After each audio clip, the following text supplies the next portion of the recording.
சிம்பு மீதான வழக்கை சாதாரணமாக எடுத்துக்கொள்ள முடியாது என்றும் சட்டத்தில் அதற்கு இடமில்லை என்றும் தமிழ்நாடு பெண் வழக்கறிஞர்கள் சங்க தலைவர் சாந்தகுமாரி தெரிவித்துள்ளார். சிம்பு சிறந்த நடிகராக இருந்தாலும் செய்த தவறுக்கு தண்டனை அனுபவித்தே தீர வேண்டும் என்றும் அவர் குறிப்பிட்டுள்ளார்.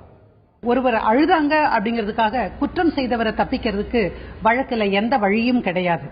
ஒரு கொலைக்காரனோ அல்லது கொள்ளைக்காரனோ என் மகன் கொன்னுட்டான், தெரியாம செஞ்சுட்டான், அதனால என்ன தூக்குல போடுங்கன்னு யாராவது சொன்னா இந்த சட்டம் ஏத்துக்குமா அப்படிங்கிற கேள்வியை தான் நான் திருமதி உஷா முன்னாடி சொல்ல விரும்புறேன். எனவே இந்த மாதிரியான சம்பவங்கள் நடக்கிற பொழுது இதுவரைக்கும் நான் ஏதோ பிரைவேட்டா முதல்ல பாடவே இல்லைனாரு, அப்புறம் பிரைவேட்டா பாடினதுங்கிறாரு, என் மகன் தெரியாம பண்ணிட்டாருங்கிறது.